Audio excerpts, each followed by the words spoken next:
Hi, everyone. This is Jessica Rackley from NGA. We're going to give folks a couple more minutes to join in on the webinar, and then we'll start.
Hello, everyone. This is Jessica Rackley. I'm a senior policy analyst within NGA's Environment, Energy, and Transportation team.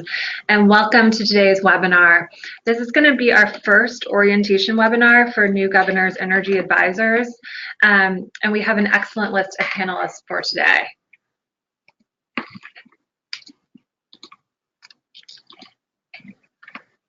So I'm going to be the master of ceremonies for today's webinar. And as I mentioned earlier, we have an excellent lineup. Sue Gander, our division director, is going to give you a little bit of overview about NGA. Then Dan Loff, our energy program director, is going to talk a little bit more about the specific technical assistance we have available to states. And then we have the second half of the webinar will be advice from one current energy policy advisor, so Jeremy Tarr, who's North Carolina Governor Cooper's energy advisor, and then Alex Whitaker, who's was former Governor Hickenlooper's energy policy advisor. And then just to provide a little bit of guidance for today's webinar, the webinar will be recorded. We're keeping track of folks too that are on the line, can provide some of that information afterwards. We'll send out the link of the recording, so feel free to share that with others that may have missed today's webinar. If you have any questions, you can type them in the little questions box there on GoToWebinar, and there's a picture here highlighting where to type in your questions, and then I will feed those questions to our two energy policy advisors, Jeremy and Alex, on the line during that conversation. And then I'm going to hand things over now to Sue Gander, our division director. Great, thanks Jessica, and great to be on the line with all of you. Welcome to NGA, and I know you've perhaps had some conversations with our staff already. We've been doing a little bit of outreach and getting to know all of you. This is a chance to share a little bit more and importantly, let you hear from some of the folks that have held your positions in the past. So I'll just say a few words about NGA and about our division and then hand things over to Dan to do the deeper dive. You see here the photo of the first gathering of NGA back in 1908 in front of the White House there. Definitely looks a little bit different than it does today, but for over 100 years, the National Governors Association has been that place that has convened the nation's governors, 55 states, territories, and commonwealths. We do a couple different things. I'll talk about that a little bit in a minute, but really see ourselves as being that go-to policy advisor, and work closely with the governors, governor staff, such as yourself, and folks across the both the state agencies as well as through various stakeholder groups and the private sector as well.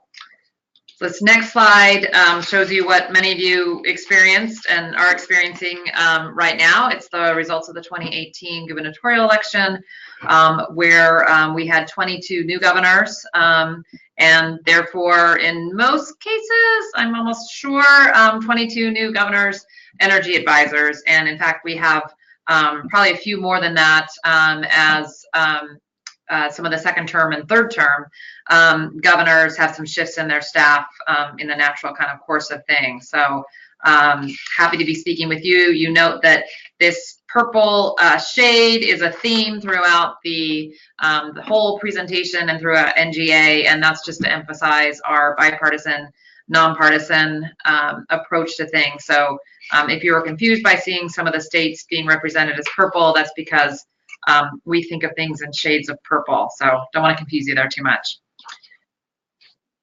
Real quickly, there are a number of different ways that NGA serves governors and the states, and I wanted to highlight a few of them that are in addition to what you're going to hear about a little bit more today. So up there on that top row is where we sit. Dan, Jessica, Brielle, and I, and the rest of our team, we're part of what's called NGA Solutions, our Center for Best Practices.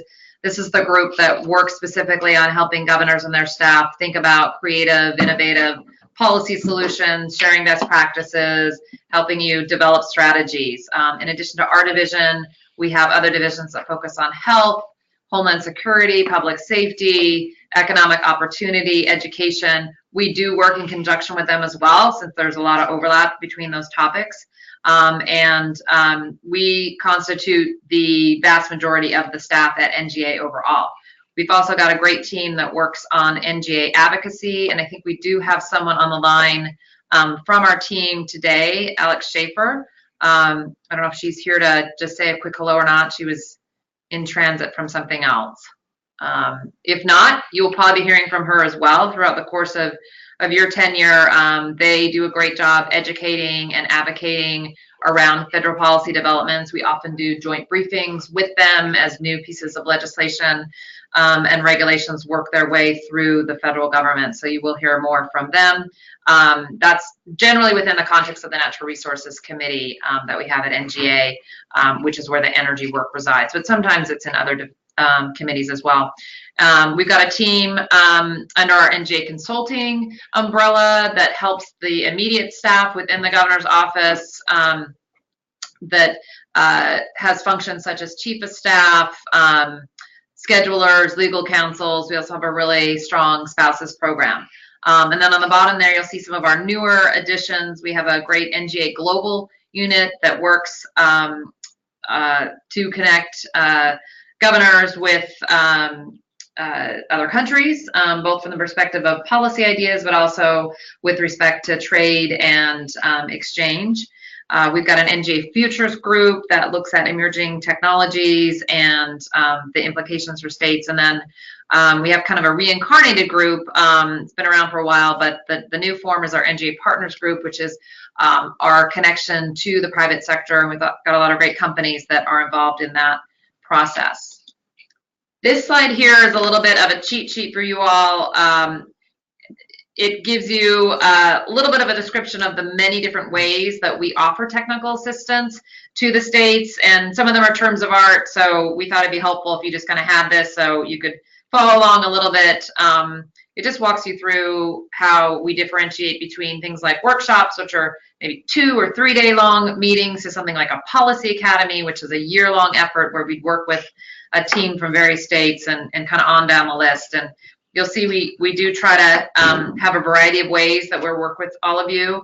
One thing I want to call out in particular is this section on Governor's Response Team, and that is really our technical assistance on demand. Anytime you have a question about a topic, about something you see going on in another state, something that your governor asked you to follow up on, something that your legislature is getting excited about, etc. We're the folks you can come to and look to for some quick turn information. I know we did this quite a bit and continue to do this for Jeremy as well as for Alex. It's really exciting to us. We love to be able to be there and offer that information, in particular about what's happening across the country. Because as a advisor for one state, often you don't have the the time or the resources or ability to kind of look across and see what's happening elsewhere. So definitely encourage you to take advantage of that. So specifically with respect to the Environment, Energy, and Transportation Division, this is our mission statement here, and I hope what you take away from this is that we do cover the topics from a broad number of perspectives. We like to say that we meet states where they're at. We're about bringing you all policy solutions, ideas, and then you figure out, and we help you figure out what applies in your world. And a lot of our work does involve energy as well as some of the other topics mentioned there. We have a fantastic team that brings this all to you. We've got a number of them on the line today. This just to give you a little face to go with the name. We also have a great intern and almost always have an intern working with us and are looking to add resiliency senior policy analysts in the short term. So you'll be seeing a little bit more on that as we go along. This next slide is a snapshot to give you a sense of what last year looked like for us. We were really active in particular because we had a chairs initiative we were running for Governor Sandoval from Nevada that looked at energy and transportation innovation. But this just gives you a sense of what you can expect to be hearing about from us in a typical year. Lots of different opportunities, again, of different shapes and forms. One thing we're really proud of is we had near 100% coverage of state engagement. You'll see a few gray areas there if you can see the colors on the state map. We've already checked those states off the box. So we're looking good going into 2019, and I think we'll end up the year well. But the deeper purple we can cover those states, the happier we are, because we really do want to engage with you actively. So let me close with a little bit of a snapshot of the various topics we are covering broadly within our division, and you'll get a sense of the breadth of this activity. It turns out that energy, really plays a role in almost everything you're seeing here, but we do kind of slice and dice it a little bit to emphasize kind of where we see some of the key pivot points, but just wanted to give you a sense of the main themes that we're working on and continue to work on as we go forward. So with that, I am going to turn things over to Dan Loff, who is our Energy Program Director. He's going to speak a little bit more specifically about the areas that are specific to the energy team. Wonderful. Thank you, Sue. And thank you all again for joining the call and the webinar today. Share Sue and Jessica's sentiments that we are very much looking forward to working with you and getting to know you better. So you can see here that I left a couple of these program areas highlighted. It's not that energy doesn't touch the others, because it very much does, but these are the four that I'll dive deeper into as we go, and then I'll draw some connections to our transportation line of work, our water line of work, and other areas, particularly recognizing that some of you wear multiple hats in the governor's office and likely focus on more than one policy area. One other thing I'll mention as I go, you'll see it's a pretty broad swath of the energy sector that we're covering. I'll be talking about our most recent projects and our upcoming opportunities. There are others that we've addressed on the line, and we want to be responsive to your needs. So if you see anything missing but have a question, please reach back out, let us know. It's very possible or probably likely that it's a topic we have dealt with in the past and can get you some resources. And if not, we want to know that it's a topic of interest and of importance because we can be responsive to that as we move forward as well. Starting off with the pretty broad bucket we call power sector modernization. A lot of our work in the energy space, and particularly the electricity space, centers around this. It's an umbrella that includes everything from grid modernization, advanced metering deployment, and grid scale technologies, distributed resources, and clean energy deployment. Also the business market and regulatory models that facilitate the deployment of those technologies. Our past work, which you'll see at the top, just a couple of highlighted projects. It's included deep dive explorations of new grid technologies, energy storage, and other distributed resources. Of note, we hosted a policy academy from 2017 to 18 with 4 states in which we worked with governor designated teams to really, over the course of a year and a half in that instance, to really dive deep and help them craft action plans and work towards implemented policies on issues ranging from clean energy deployment to resilience of the electric system to economic development. This year we have a couple of major activities that we'll want to point out for you. The first and the next one coming up is our Global Energy Solutions Summit, which will be March 28th through the 29th here in Washington, D.C.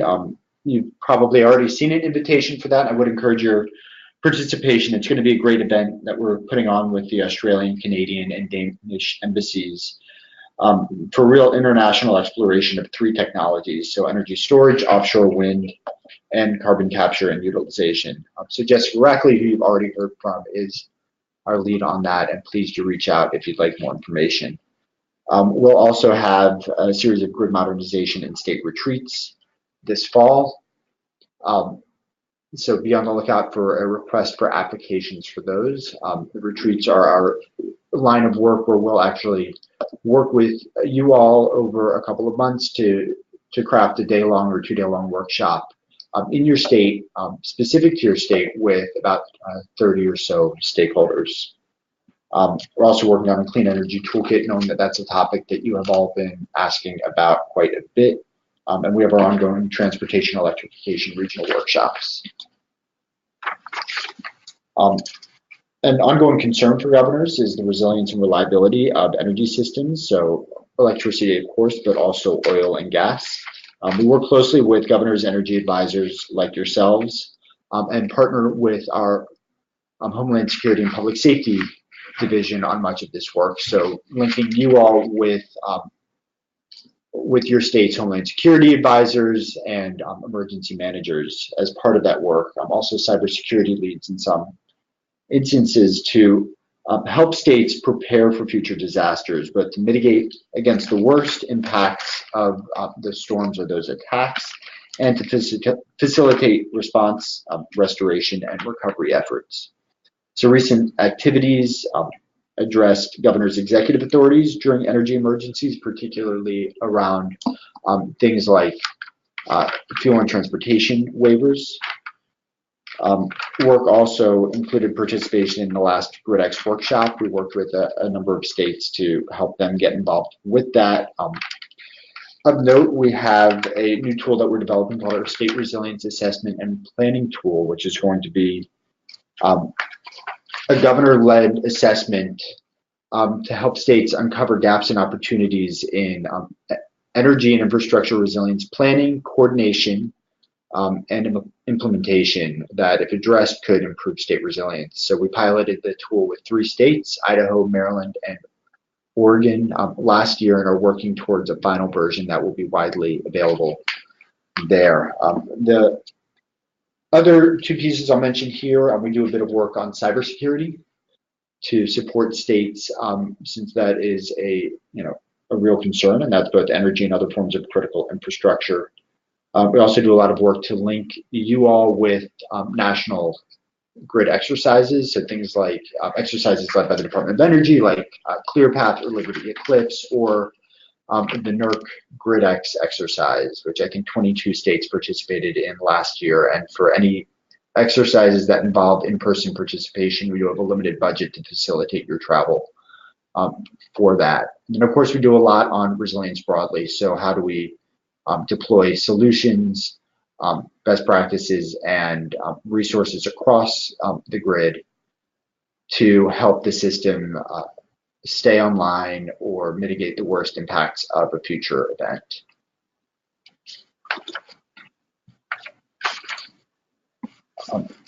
Energy efficiency is also another longstanding topic for us. Governors are interested in efficiency of energy systems, both for environmental and economic performance. And we've written a handful of resources for governors to help support those efforts.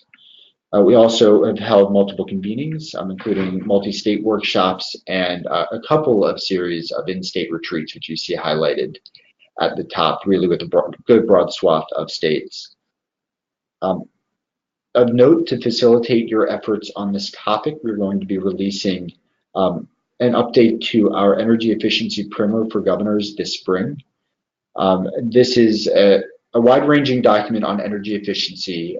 Note, wide-ranging doesn't mean long. We know you don't have the time to dig into 100, 150-page reports. So we do try to keep them concise, but still impactful and meaningful. And this document is really going to address the range of the policy actions that governors and their staff can take to help promote efficiency and both at the grid, buildings, and other systems.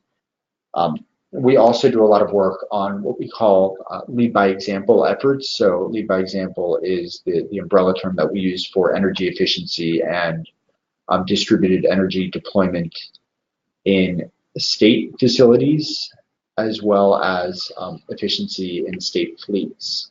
So we've done quite a bit of work supporting states there. There's a lot that governors can do directly to influence that space or to drive action through their executive authorities. And we'll have a lead by example workshop likely focused on financing this July that will be broadly open to states. So be on the lookout for more information there. But of course, there's more. So there are a number of other topics, and these are those grayed out boxes, if you remember those from a couple of slides ago. There are other, and plus others that just didn't fit neatly into those buckets that I mentioned earlier, but I think are really worth highlighting. So for example, we have our Smarter States, Smarter Communities initiative that really looks at the nexus between state data governance, state technology governance, modernization of the electric grid, and expansion of high-speed communications and telecommunications networks. So what can states do to build on the smart cities conversations happening around the world and leverage those new technologies to drive more value to their constituents? We've been doing a lot of work to support states on nuclear power and are going to be releasing a policy scan later this year to summarize some of our research and some of the actions that you all can take if that's of interest or an issue for your state. We've done a bit of work on the energy water nexus, exploring the intersection between those systems and how the two can both support each other. And then again, many of you have probably seen invitations to our ongoing transportation electrification workshops. We have 4 happening currently throughout the country. I believe we've had our first 2 already, with 2 to go. They are regional in nature, but knowing that some of you are very new to your jobs, if we have already hosted one in your region, we've been in the Northeast and the Southeast already. So if we've already hosted one in your region and you're interested in attending one of the others, please reach out. We can, if you haven't already seen the announcements, we can let you know when those are going to be and where, and try to facilitate your participation. And that's a project that's actually being run out of our Transportation Learning Network, but it's open to both transportation and energy policy staff in the governor's offices, recognizing the cross-cutting nature of that work. So I will conclude with the mention of our on-demand technical assistance, and really do want to highlight this because while we have a number of scheduled meetings, published reports, and other planned engagements, we know that your capacity is limited, as is ours, so we don't necessarily address everything every year, but we are available on demand to provide you the assistance that you need when you need it. So please don't hesitate to reach out if you have a tricky issue come across your desk during legislative session, or if you're curious to hear about what other states are doing on a certain policy topic to get a sense of either the lay of the land or some policy options at your disposal. And we can turn those requests around really as quickly as you need. So in some instances, we can take our time to do a deeper dive. In others, if you have an urgent request, we can turn around a memo or some information in just a day or so. So please don't hesitate to reach out. It's a service available to you. We are also available for more direct consultations if needed, remote or resources allowing in person. So you're welcome to reach out to us on really any topics that might be coming across your desk. The last meeting that I do want to flag for you is our annual Governor's Energy Advisors Policy Institute, which is going to be held June 19th and 20th. So this is our flagship meeting for all of the governor's policy advisors. It's an opportunity for you all to hear from each other and experts and network with each other on a range of policy topics. Stay tuned for more there. I've probably taken up more than my allotted time. So if you go to the next slide, leave you with this, and I think we'll share these slides later. This is just a snapshot timeline of our upcoming work. But please don't hesitate to reach out to us if you have questions about any of what you saw here. If you'd like examples of past meeting agendas, presentations, if any of those topics are of interest, or broadly if you have other questions. So thank you all, and I will turn it back to Jessica. Thanks, Dan. And now we're moving on to the second half of our webinar, where we're going to hear advice from Jeremy Tarr from North Carolina, and then Alex Whitaker, who used to be Colorado Energy Policy Advisor. So I am going to ask Alex and Jeremy a series of questions. For folks on the line, if you have any questions as well, feel free to type them into the question box there in the GoToWebinar toolbar, and I will ask those questions of Jeremy and Alex towards the end of the conversation. So just to start with, for Jeremy first and then Alex, I'd like to just start by asking you each to introduce yourselves, including how you came to be an energy policy advisor, and for Alex, what you're doing now, and also include one piece of advice for new advisors. Thanks, Jessica. Hi, everybody. I look forward to meeting you in June at the Energy Policy Advisor meeting that Dan just mentioned. So I am a policy advisor for energy, environment, transportation, natural resources to cover climate change and other areas as they come up for Governor Cooper in North Carolina. Our governor's office is organized in that we have kind of the legal office, boards and commissions, the legislative team, constituent services, and then we have a policy office. So I'm in that policy office. Grew up in North Carolina. I'm a lawyer by training. I've worked in climate and energy space for about 5 years before I started here. I most recently worked at headquarters for US EPA, working primarily on the Clean Power Plan and some model rules that we developed after finalization of the Clean Power Plan. And then I came to Governor Cooper's team in April of 2017, so I'm coming up on 2 years.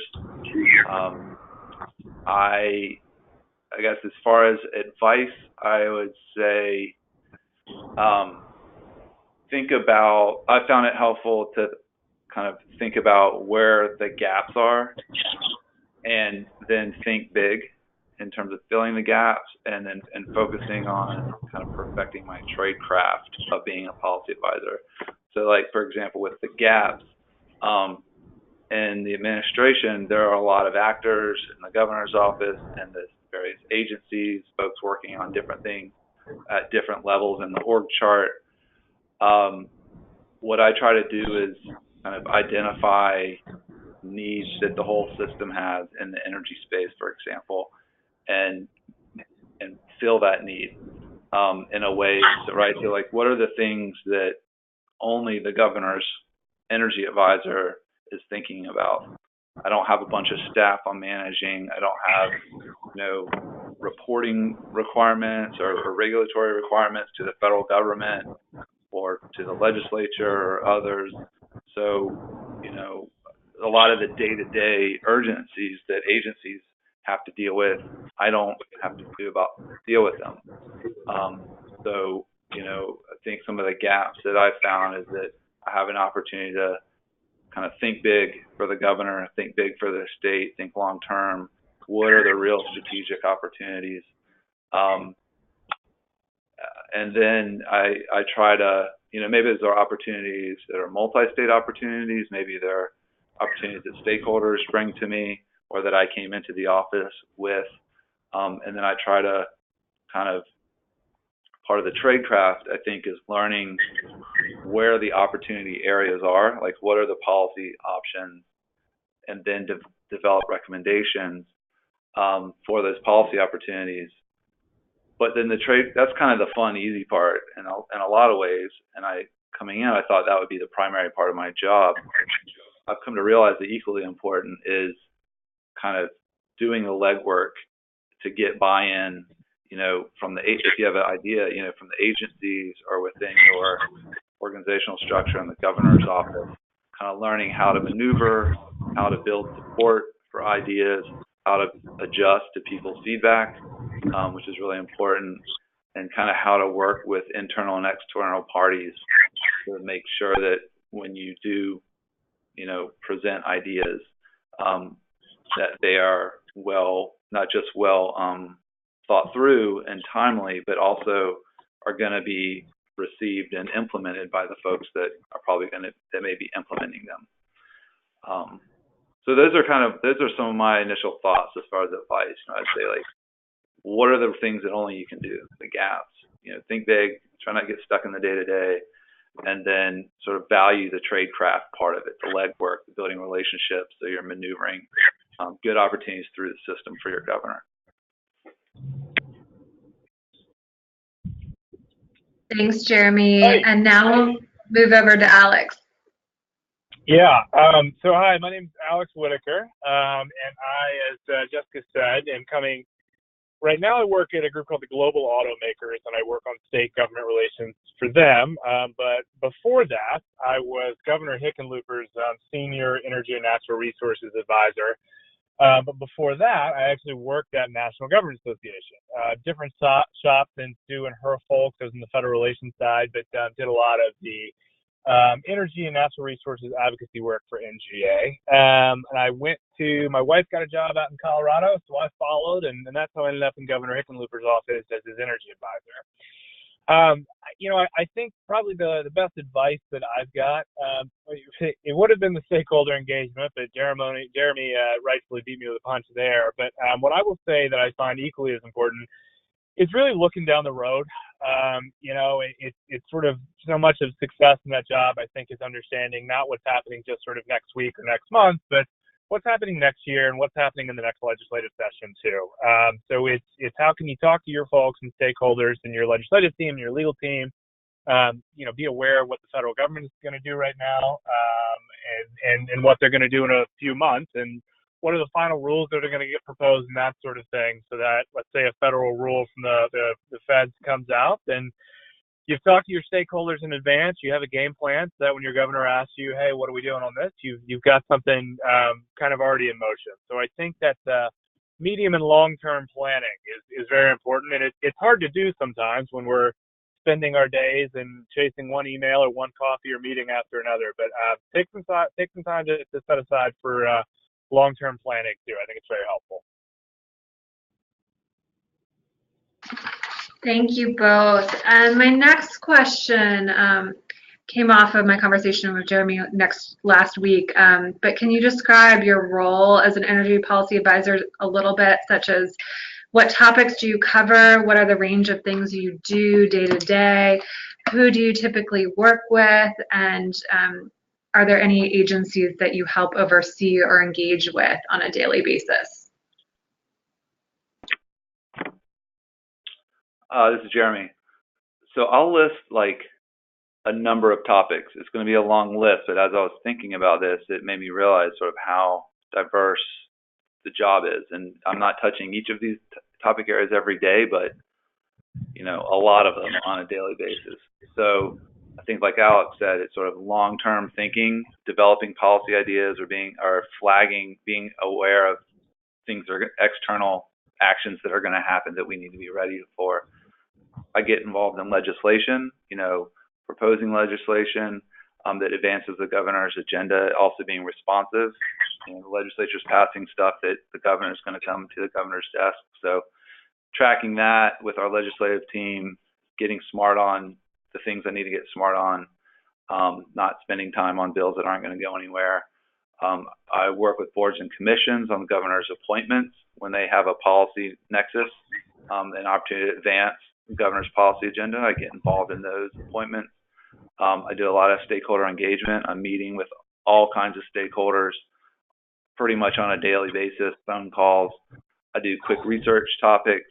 Someone, may need just information on something, and that's sometimes my job to do that. I can sometimes outsource that to agencies. I'll develop briefings for senior staff or the governor. I'll do speaking engagements myself.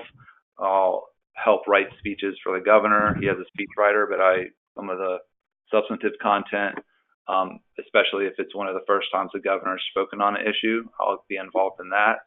Help implement the governor's priorities overall. So, for example, when the governor Cooper says we're against offshore drilling, not off our coast, he says that, we figure out how to implement that. And so it's part of my job to make sure we're thinking ahead and everyone's following through on that proactively.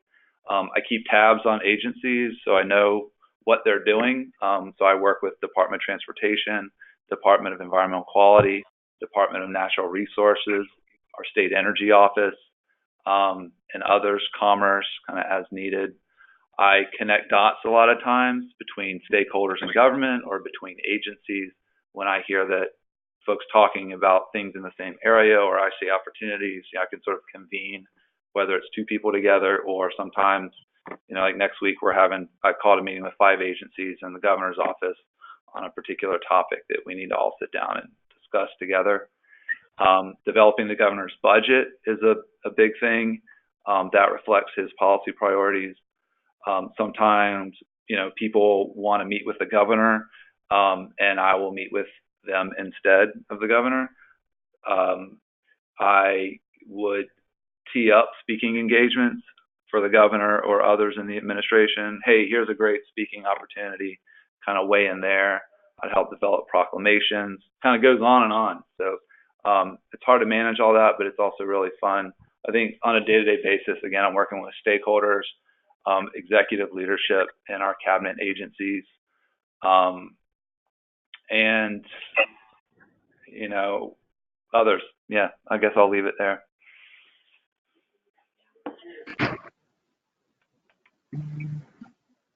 And then Alex, do you have any kind of input too on kind of what the day-to-day was like, what your role was, anything? No, I mean, I think I'd echo everything that Jeremy said. The one sort of addition that I'll make is that, for all the meetings and really, budget analysis and all of that, I think it's important to kind of look at everything holistically in the context of other things that are going on in the state. So sort of pull back a little bit, and if it's a driver HOV access issue, okay, well, that's an energy issue, that's transportation, but it's also revenue. So if you're going to have meetings on that, I think it's important to sort of sit there and say, who else needs to be in this meeting, who doesn't need to be in this meeting, but really get a feel and an understanding of all the sort of different areas that it's going to touch. So pull back a little bit, I think, would be some advice to add for the day-to-day.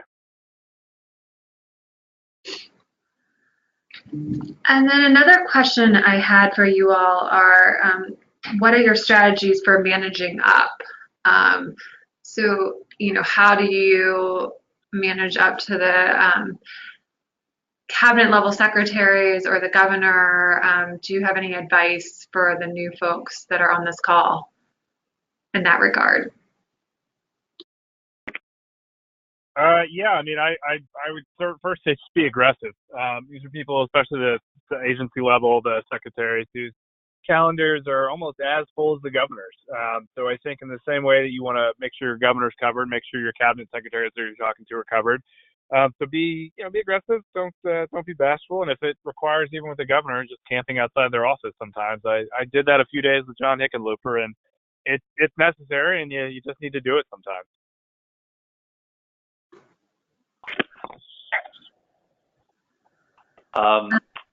So some of the things I think about are there are people between me and the governor. So each of them have different personalities and different viewpoints. I try to figure out what each person cares about and sort of how to present to them when I need a decision or feedback on something. So, I might be thinking about things like, does this person like getting an early heads up, or do they only want to be touched, when it's the decision time for a decision? This person kind of just want the big picture, general concept, or are they going to really want specificity? Does this person, really want to know whether there's agency buy-in before entertaining it, before the governor's office makes a decision? Or maybe sometimes it makes sense where the governor's office is making the decision on the agency what to do. Some people want written versus oral feedback. A lot of the times it's sort of guessing, right? So I'm trying to, like Alex said, get things ready for when I'm asked or when I present to someone and say, now this is the thing you need to focus on now. Here's the deal, and here's some options, my recommendation. But a lot of times it's guesswork, and I just sort of adopt the approach of, if I were governor, what do I think is the best thing to do, or what kind of information would I want right now? And that actually works pretty well most of the time. If I'm pitching an idea to a group of people, or going to talk to a group, you can kind of go in cold with the group, or you can try to lay groundwork with individuals first. I like Alex's recommendation to sort of be aggressive. I would say, keep leaning in on your ideas, keep leaning in on the fact that you need a decision or whatever it is. That's just how it is sometimes. You have to be persistent. And I would say the last thing, kind of as far as a strategy for managing up, I spend a lot of time and try to be careful about who I ask what at what time, and when I'm asking someone something, to really have the idea, well baked, in the sense that you have all the information ready. You can give a 1-minute explanation. You can give it in a couple paragraphs. People can read it on the phone, understand what the deal is and what the question is. So I think forethought and really thinking through what it is you're asking and why, and giving the people the right information sort of at the first dose, that goes a long way, I've found.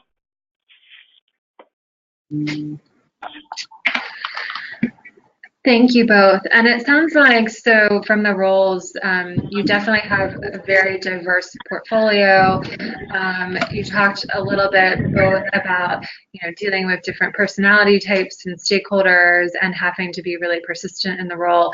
Did either of you, just curious, when you came into the role, have some sort of mentor or kind of guidance, or is it something you just kind of were thrown into and had to learn on the job?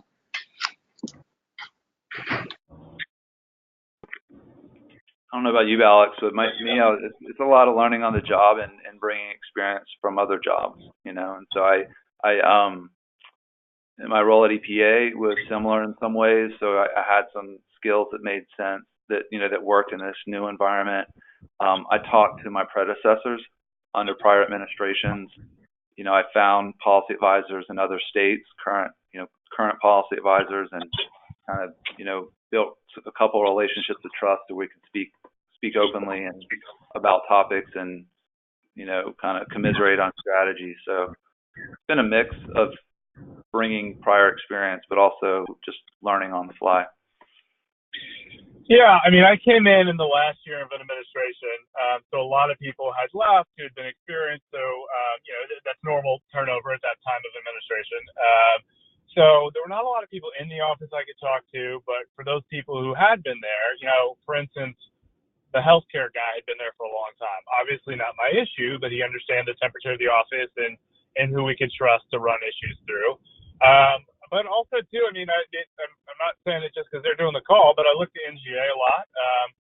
They have a very wide swath of expertise and some folks who really understand what's going on at the federal level and how it's going to impact the states. So that was a great resource too. And it's, you find the people you trust and listen to them and then you go from there. Trust your lawyers. The legal teams are often very good and always good to run stuff by. If you have questions about what you should do. Always good advice. Just to pause for a moment, if folks on the phone have any questions, again, feel free to type them into that question box and I will feed them to Jeremy and Alex. In the meantime, I have a few more questions for you both. One of them is and I know Alex, you just touched on it a little bit, but what research organizations did you look to in your role for information?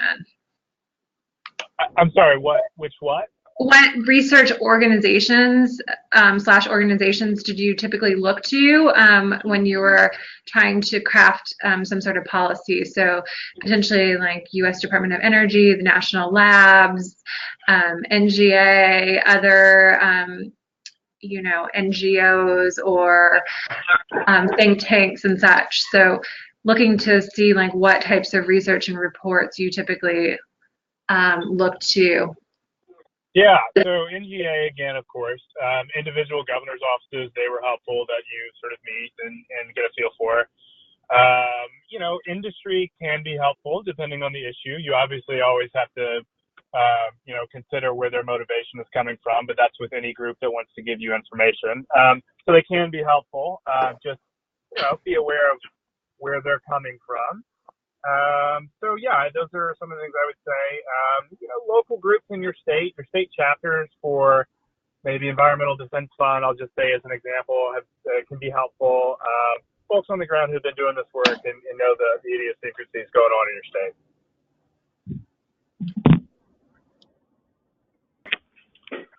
Yeah, I think that's right. I mean, I'd also, our agencies or your agencies will have information sometimes and do their own analysis.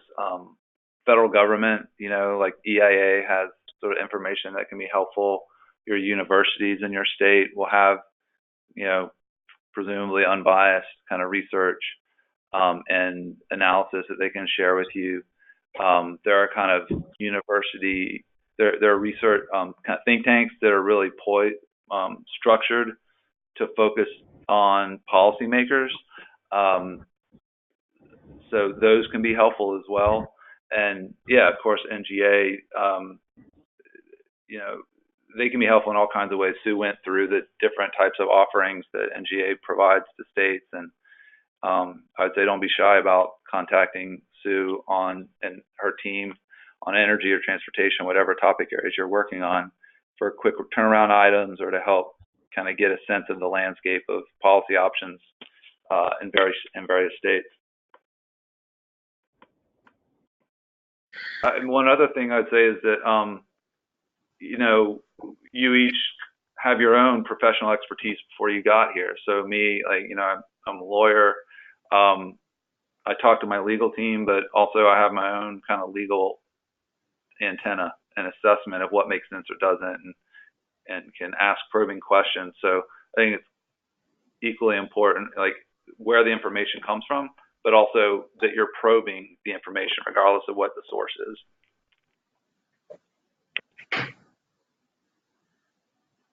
Thank you both for that. And then just on a more positive note, can you both describe a win for you? So a particular policy position that you crafted that got pushed through, or something that you feel like you definitely made a lot of headway with.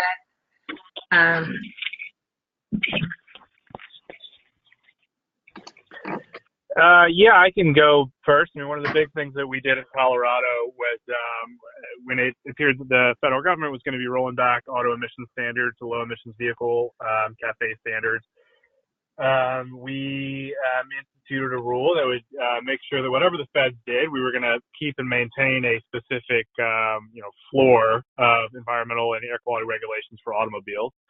It was a big stakeholder process and laid the groundwork for some future work that happened after Hickenlooper. But yeah, I mean, I think that was great. And I bring it up because that was an example of sort of everything that Jeremy and I have talked about, from stakeholder engagement to looking long term to looking at diverse information sources to understand kind of what's going on. So I think that was a big one for us. I think the biggest one that comes to mind is Governor Cooper's executive order last October to address climate change and transition North Carolina to the clean energy economy. It's an executive order that's the first of its kind in North Carolina, and then it addresses climate change directly. It sets out 3 goals for the state, including a 40% reduction in statewide greenhouse gas emissions by 2025. It establishes a climate change council comprised of the governor and the secretary of each of its cabinet agencies. And it includes directives to multiple agencies on topics such as electric vehicles, clean energy, workforce assessment, given the transition to clean energy and clean transportation, climate adaptation, building efficiency. So it's a pretty wide-ranging executive order, and it's been a huge success in a lot of ways. The governor's gotten a lot of positive kind of kudos, press, feedback from corporations, environmental groups, residents of North Carolina. There's a lot of activity happening in the state that wasn't happening a year ago within the state government and outside.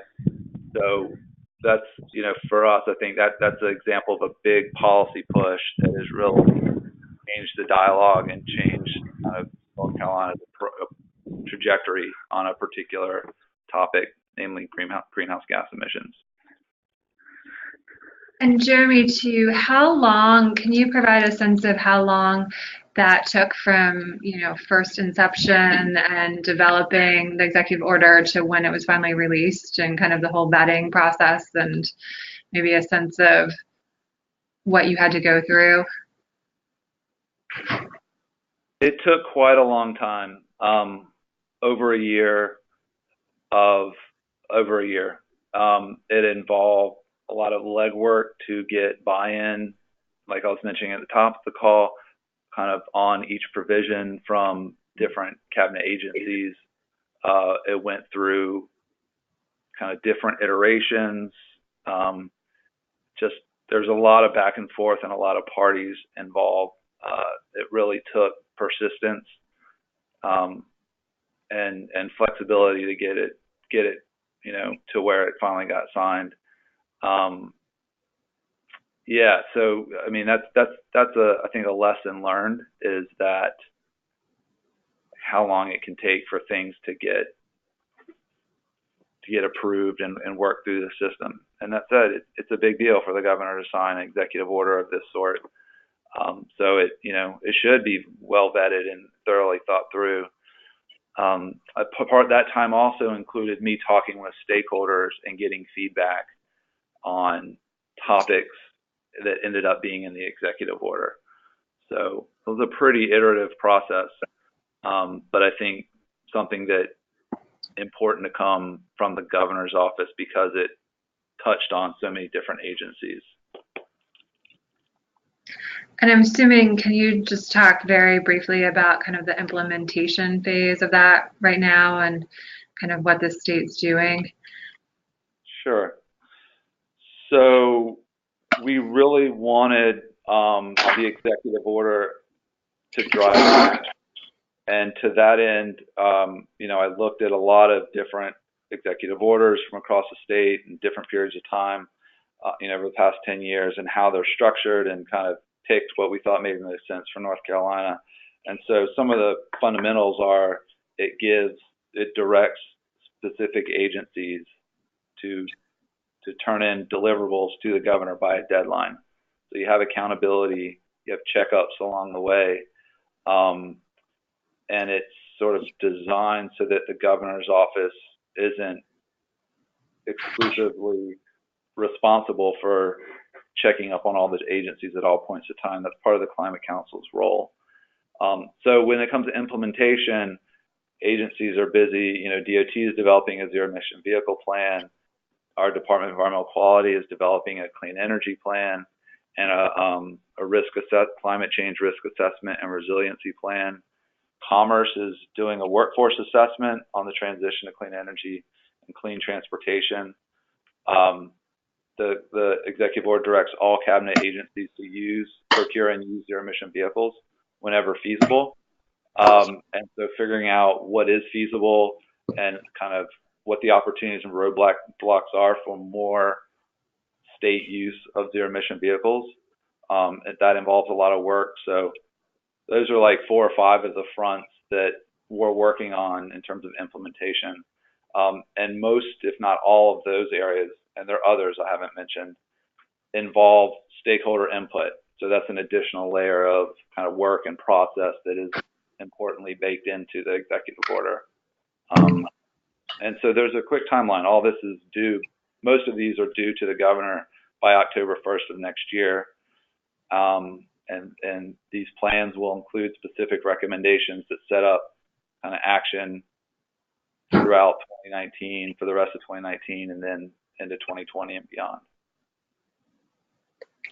Thank you for that. And I have one last question for you both, and I'll kick it off first to Alex, and it's a 2-part question since we just have a few minutes left. But what is the biggest challenge that you see to the position? And then just the second part of that question, another short question is, what's your favorite thing to do in Colorado? What's something that maybe most people don't know about, your favorite restaurant or event or place? And Jeremy, a similar question for you, but from the North Carolina perspective. Hey, sorry, just can you ask the first part again? You broke up for a little bit there. Oh yeah, sorry. Just the biggest challenge you see to the position as a governor's energy policy advisor. I think the biggest challenge is just sort of, going from what the governor's objectives are and what the policy goals are, but then reconciling that with the day-to-day politics and the day-to-day just sort of stress of governing. You may have a great idea of great policy and how you're going to implement it in the energy world, but healthcare comes up because the feds are doing something or something happens in the state, so you've got to retool. So I think that's just sort of adaptability and flexibility. That's what's important, but I think that's probably the biggest challenge is sort of staying on your objectives and message. And then the best part of Colorado, I think I'd probably say concerts at Red Rocks. That would be number 1. I think the biggest challenge is kind of just keeping all balls moving forward at the same time. Your long-term strategies, your short day-to-day, quick-hit things that you need to do, managing relationships. It's a lot at once and can be challenging. I think, one of my favorite things about North Carolina and to do is just being outdoors. We have coast, we have beaches, we have the mountains, Blue Ridge Parkway, great hiking, camping options. So just being outdoors in 4 seasons is an amazing part of North Carolina. Well, thank you both for the wonderful insights. Just to remind everyone on the line, I know we only have a minute or so left, but our next webinar for new energy advisors will be on Thursday, April 11th at 2 p.m. We're going to cover 3 different kind of topic areas. So we're going to hear about executive level energy trends and actions, and someone here from our NGA shop will be talking about that. We'll hear from about the Utility Commission perspective. We'll have someone from the Regulatory Assistance Project presenting on that. And then we'll also hear legislatively what are the energy trends and hot topics. And we'll hear from the National Conference of State Legislatures, so NCSL. And then just so everyone is aware, we're going to have our boot camp for new energy advisors, which will be held on May 9th and 10th here in Arlington, Virginia. And thank you all for joining in. We will send out after this webinar the recording link. Feel free to pass it along to others. And thank you again, Alex and Jeremy. Hope everyone has a good afternoon. Thank you. Bye.